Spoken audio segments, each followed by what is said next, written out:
E aí pessoal, tudo bom? Eu vou estar aqui mostrando para vocês hoje referente a brushes, né? Tem um pessoal que está me procurando aí com algumas dúvidas referentes a como utilizar as tablets, sobre firmeza dos brushes, que tipo de brush utilizar, né? E como fazer com que os brushes tenham uma boa firmeza, estejam bem fluidos, né? Essa maior dúvida do pessoal é o seguinte: não tem como estar melhorando isso através do software. Eu sei que lançaram aí um programa novo que você coloca junto do Photoshop e ele meio que deixa o programa com mais firmeza, como se você estivesse trabalhando com vetor, né? Só que se você não estiver utilizando, eu vou ver se eu consigo achar que software que é esse e eu coloco junto com os comentários. Mas se vocês não estiverem utilizando esse software novo aí, a única forma de vocês terem uma firmeza no brush é só com treino mesmo, tá? Tem que treinar bastante, tem que exercitar muito e com o tempo você acaba tendo essa firmeza no traçado. Só que tem um porém: o Photoshop ele não é como o Paint to Sai. O Paint to Sai ele trabalha como se fosse um tipo de vetor também. Então, por exemplo, no Photoshop você faz um traço, se você fazer ele muito devagar, ele vai ter ele vai ficar meio tremido mesmo, tá? O que você pode fazer é trabalhar um pouco mais com velocidade, né? Você vai fazer um traçado, você seja um pouco mais rápido, okay? Então você acaba tendo um resultado assim. No caso, essa mesa que eu estou utilizando é uma Cintiq, tá? Só que as outras mesas, como a Intus ou até aquelas antigas, as Bambus, o tipo de traçado é a mesma coisa. A diferença é que a área de trabalho é muito menor. Então você acaba tendo que ter que aumentar ou diminuir o zoom para você acabar chegando num traçado aí mais bacana. O que acontece com os tipos de brush? Quando vocês vão utilizar, fazer arte final com brush, existem vários tipos, tá? Eu gosto muito de utilizar esse brush aqui, ó. Tá? Ele é meio transparente, ok? Como vocês podem ver, eu vou até aumentar aqui. Ele é meio transparente e a interseção dos brushes eles vão adicionando mais pixels. Isso é bom para você fazer algumas coisas, ficar brincando como se você fosse fazer cabelo ou coisas assim, tá? Porém, eu gosto de utilizar alguns outros brushes também, um parecido com esse, só que ele é meio esfumaçado, ele é ótimo para fazer sombreado, tá? E eu gosto muito de utilizar para arte final um brush muito parecido com esse aqui em relação à pressão. Porém, ele me dá uma sensação mais nítida, ele é mais sólido, né?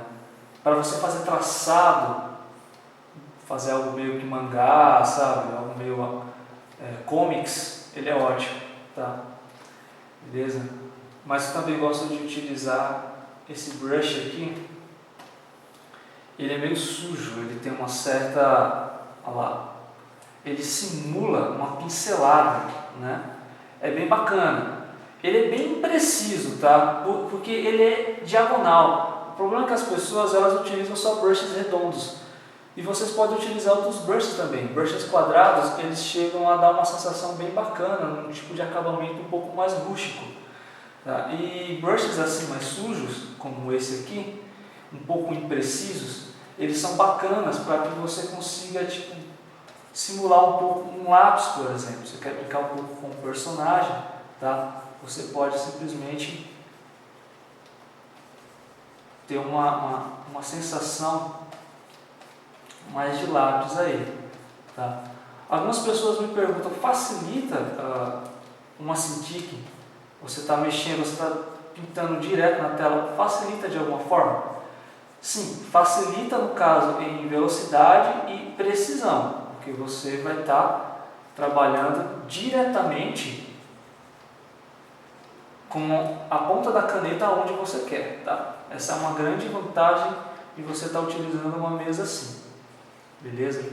Porém, em relação ao custo-benefício, vale a pena? Eu estou estudando. Não, cara, não vale a pena. O valor dela, ainda mais com esse aumento de dólar, não é bacana vocês estarem comprando uma se o seu trabalho ele não é rentável ao ponto de te ajudar a pagar essa mesa, tá? Então, vocês podem pegar, tem umas mesas muito boas na linha Intus aí, que pode acabar proporcionando algo bem bacana para você. Influencia no tipo de trabalho, se eu tenho uma Cintiq, eu posso trabalhar melhor, o meu trabalho vai ficar melhor? Pode até ficar, mas não é algo tão notório assim de repente que vai fazer o seu trabalho evoluir, dobrar na evolução, tá? Isso aí não, beleza? Então vocês podem ficar bem relaxados quanto a isso, é mais uma questão de usabilidade, de você conseguir trabalhar mais rápido mesmo, tá? Mas eu trabalhava antes dessa, eu tinha uma Bambu e eu conseguia fazer trabalhos bem parecidos com o que eu faço agora, não tem muita diferença não, me ajuda mais na velocidade, tá? E no desempenho mesmo, beleza? Em relação à firmeza, pessoal, voltando a esse assunto, não tem jeito, tá? Eu tenho esse brush aqui, por exemplo, algo que pode ajudar vocês a estar fazendo um desenho um pouco melhor é vocês trabalharem por etapas. O pessoal geralmente quer fazer as artes todas de uma vez, já bem acabada, não é bem assim. O que eu posso fazer? Geralmente eu pego um brush mais sujo, um brush com menos acabamento, eu pego uma cor azul, eu gosto muito de trabalhar com azul, tá? Um azul um pouco mais escuro. Então quando eu vou fazer alguma arte, eu faço o esquema do personagem, no caso, né? Vou fazer algo bem mais rápido aqui, beleza?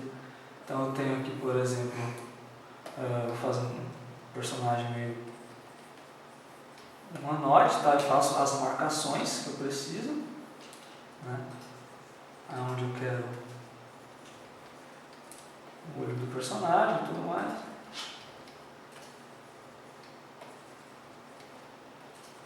Então essa etapa que eu estou fazendo aqui é o rascunho, tá? Ele não necessita de uma precisão, beleza? Então o pessoal eles já querem começar já traçando tudo muito bonito, tudo muito certinho. Não precisa disso, ok? Não precisa fazer tudo tão certinho assim de imediato. O que você precisa é apenas definir algumas medidas, né? Uma estrutura, beleza? Você fazendo uma estrutura já ajuda bastante, ok? Então eu montei uma estrutura aqui do personagem, tá? No rosto, aqui no caso,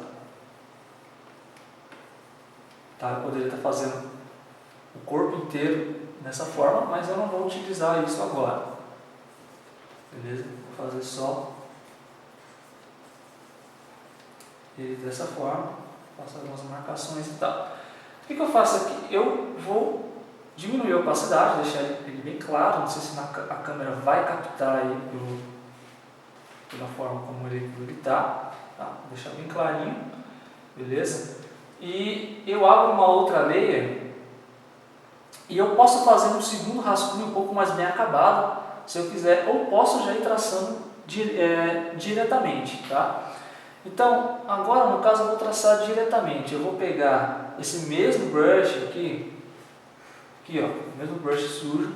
Eu quero que ele tenha uma aparência um pouco mais solta. Eu não quero aquele traço certinho, parecendo um traço vetorial, ok? Eu quero um traço bem mais sujo. Então, o que eu faço? Eu posso utilizar algumas linhas sujas dessa aqui, algumas linhas do rascunho, para poder estar fazendo por cima, utilizando de referência. Então, no caso, vou pegar aqui e fazer. Vou começar a fazer os traços.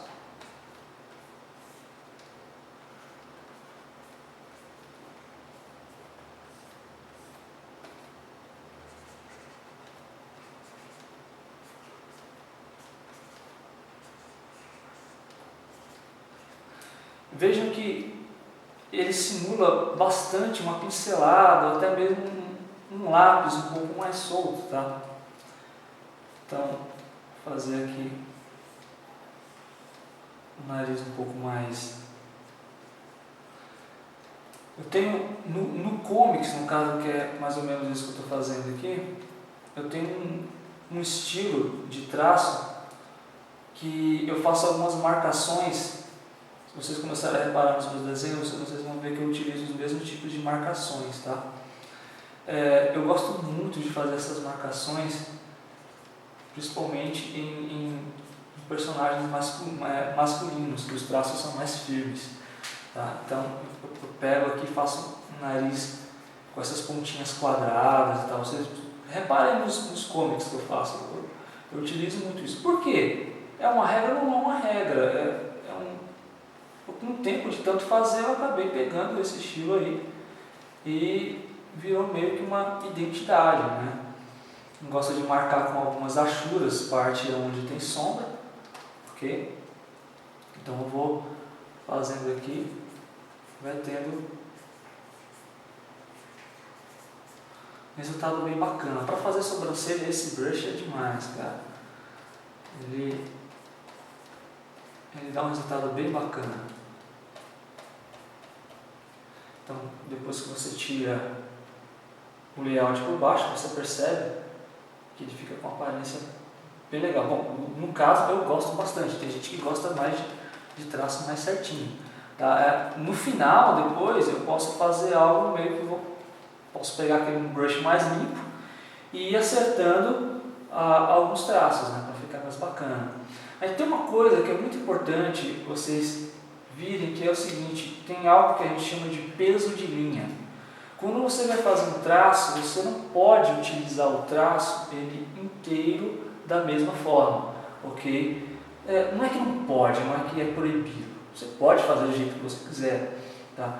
Porém, ele não fica tão visualmente orgânico. O que seria orgânico?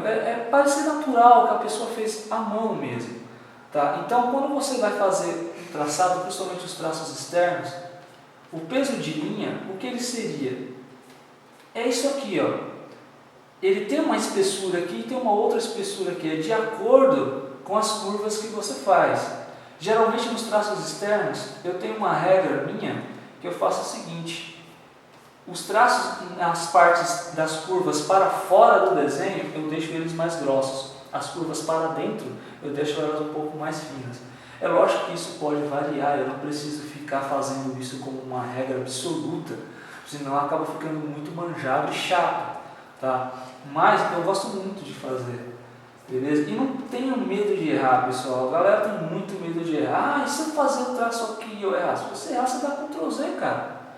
Simplesmente assim, você está usando um software, você não precisa ter medo. Você tem várias layers, quer experimentar uma coisa? Abre uma layer, experimenta. Ah, mas eu vou perder tempo, faz parte, cara. Esse é o treino, ok? Então, dessa forma, ó, tá vendo o peso de linha? Eu venho com uma espessura, eu afino e acabo tendo um resultado diferente. Beleza? Tranquilo? Então, é só para dar uma esclarecida. Se vocês tiverem algumas dúvidas, deixe as perguntas aí nos comentários. Eu vou vendo qual que é a maior dúvida do pessoal e vou esclarecendo aí aos poucos. Depois eu termino esse desenho aqui e eu posto ele pronto para vocês verem como que fica o resultado aí com um brush um pouco mais sujo, como esse aqui. Ok, beleza? É isso aí, pessoal. Obrigado. Até mais.